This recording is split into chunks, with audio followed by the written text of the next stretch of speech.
Have you ever said something in the heat of the moment and immediately wished you could take it back?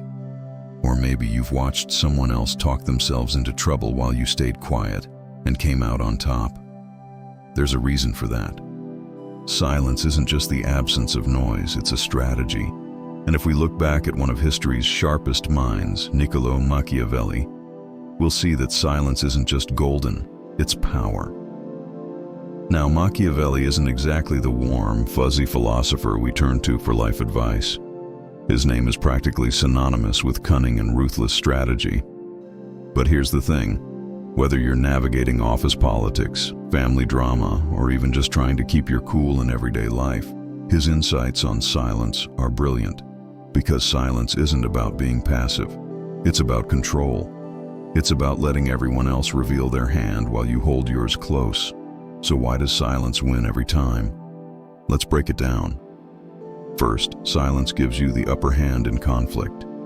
Think about it. When someone's angry or trying to provoke you, what do they want? A reaction. They want you to engage, to defend yourself, to give them ammunition.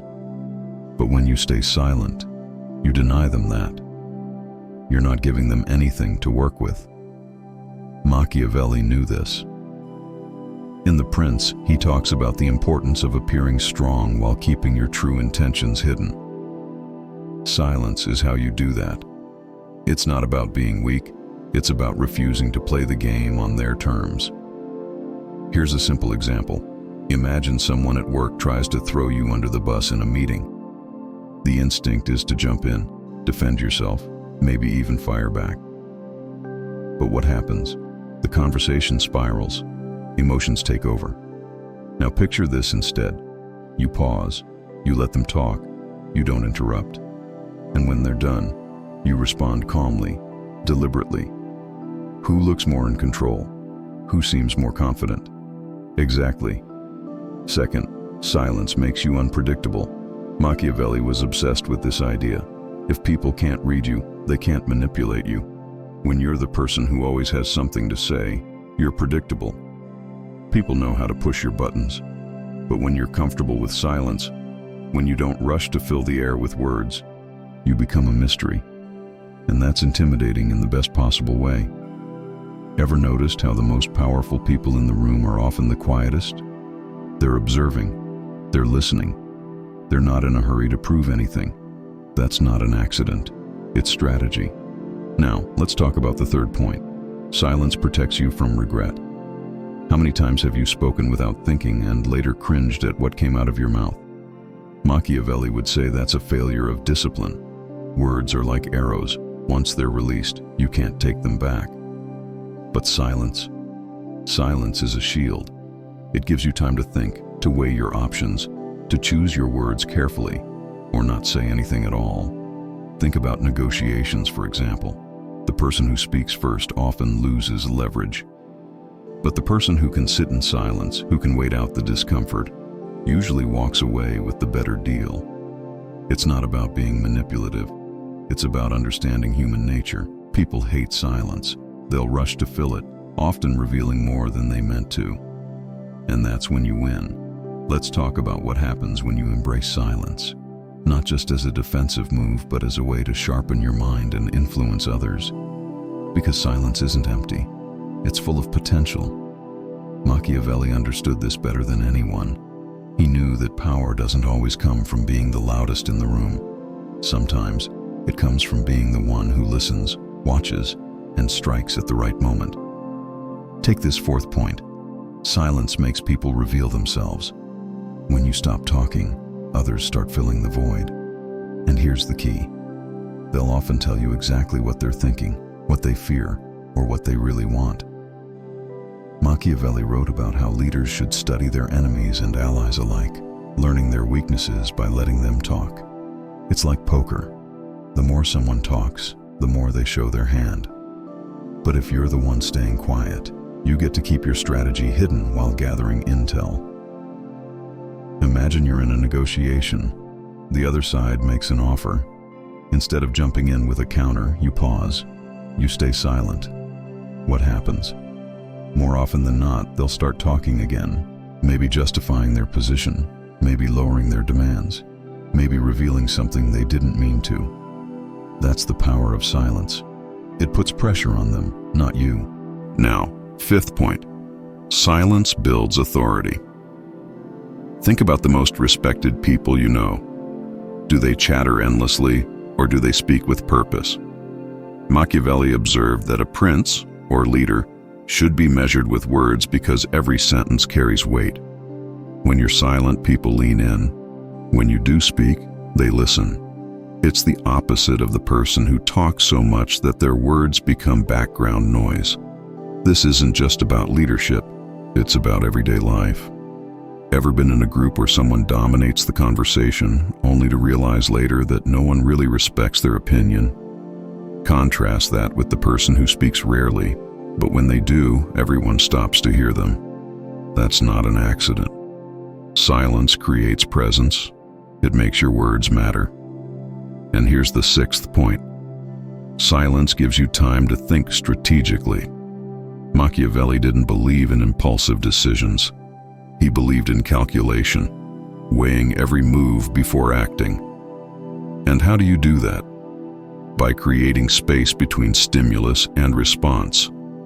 When you react immediately, you're playing someone else's game. But when you pause, when you let silence do the heavy lifting, you give yourself time to choose the smartest move. Picture this. Someone insults you. The knee-jerk reaction is to fire back. But what if instead you take a breath? You let the insult hang in the air. Now you're not reacting, you're deciding. Maybe you respond with humor. Maybe you ignore it completely. Maybe you use it to expose their pettiness. The point is, silence gives you options. And options are power. This is where most people fail. They treat silence as awkward, as something to be avoided. But the truth? Awkwardness is a tool. The more comfortable you are with silence, the more uncomfortable it makes everyone else. And in that discomfort, you find opportunity. So now we've seen how silence reveals others, builds authority, and buys you time to think. But there's one last layer to this: how silence shapes perception. Because in the end, it's not just about what you do, it's about what people think you're capable of. And that's where the real game begins. Here's something Machiavelli knew that most people miss. Perception is everything. It doesn't matter what's true, it matters what people believe about you. And silence lets you control that narrative. Because when you're not constantly explaining yourself, when you're not rushing to fill every quiet moment with noise, people start filling in the blanks themselves, and usually in your favor. Let's break this down. Seventh point. Silence creates mystique. Think about the most intriguing people in history, the ones who fascinated others without even trying. What did they have in common? They didn't overshare. They didn't broadcast their every thought. They let people wonder. Machiavelli wrote that a prince should appear virtuous, merciful, and strong, but never reveal so much that the illusion shatters. Silence is how you maintain that illusion. Ever noticed how the less someone says, the more others assume they're deep, intelligent, or powerful? It's human nature. We fill silence with our own projections. A quiet person in a meeting isn't seen as uninformed. We assume they're choosing not to speak. A leader who doesn't react to gossip isn't oblivious. We decide they're above it. That's the power of silence. It lets you curate your image without saying a word. Now, eighth point. Silence is the ultimate power move in hierarchies. Machiavelli observed that the higher you rise, the more dangerous it is to speak carelessly. Kings don't gossip. CEOs don't vent. Why? Because every word carries consequences. But here's the twist. Silence isn't just about avoiding mistakes. It's about forcing others to work for your approval. Imagine you're a manager reviewing an employee's proposal. If you immediately praise or critique, you've shown your hand. But if you sit quietly, watching them squirm as they try to read your face, suddenly they're the ones seeking your validation. That's hierarchy in action. The person who can comfortably hold silence holds the power. And finally, the ninth point, silence is freedom. This might be the most liberating thing Machiavelli teaches us. You don't owe anyone your thoughts, not your enemies, not your coworkers, not even your friends. Most people are trapped in a cycle of over-explaining, justifying, and seeking approval through words. But when you master silence, you break those chains. No more getting baited into arguments. No more regretting things said in anger.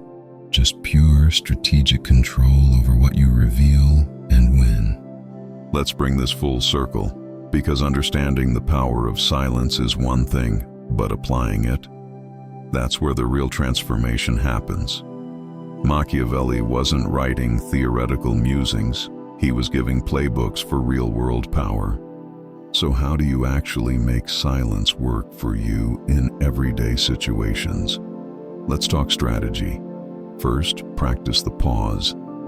This is where it all begins. Next time someone asks you a loaded question or tries to provoke you, don't answer immediately. Count to 3 in your head. That tiny gap between stimulus and response is where your power grows. You'll be amazed how often the other person fills that silence with concessions, explanations, or tells that reveal their true intentions. Machiavelli would call this letting your enemy hang themselves with their own rope. Here's a modern example. When a salesperson asks, "So are you ready to buy today?" Don't say yes or no, just smile and wait. Watch how quickly they start offering discounts or extras to fill your silence. This works in salary negotiations, debates, even dating. The first person to speak loses leverage. Second, master the art of the non-answer. Powerful people rarely give straight responses because every clear statement boxes you in. When asked your opinion on something controversial, try responses like, "That's an interesting perspective. What makes you say that? I need to think more about that before answering." Raised eyebrow plus slight smile.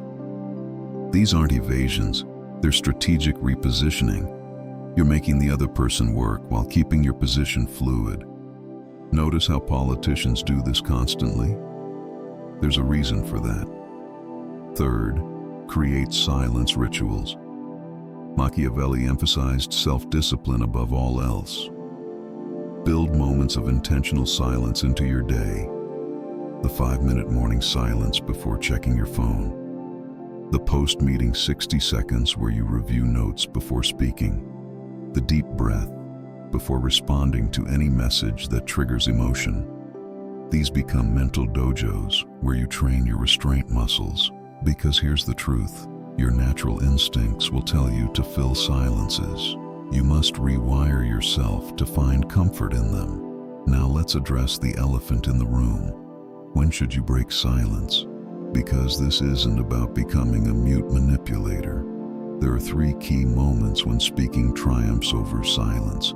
When your words can cement an unshakable reputation. Think Churchill's wartime speeches. When a well-timed truth can destroy an opponent's credibility. When expressing vision inspires loyalty that silence never could. Machiavelli's favorite example. Cesare Borgia's brutal public execution of a disloyal lieutenant. The act itself was silent. The calculated aftermath included a speech that turned terror into loyalty. That's the balance. As we close, remember, you're not learning to be silent. You're learning to weaponize silence, to turn absence of speech into presence of power. The modern world screams for constant engagement, social media, rapid-fire communication, performative transparency. But the ancient rules still apply. The less you say, the more others listen when you do speak. So start small. Tomorrow, choose one conversation where you'll speak 30% less. Watch what happens. Then gradually expand your silent dominance. Before long, you'll find people leaning in when you finally choose to speak, and that's when you'll know you've mastered the ultimate Machiavellian superpower.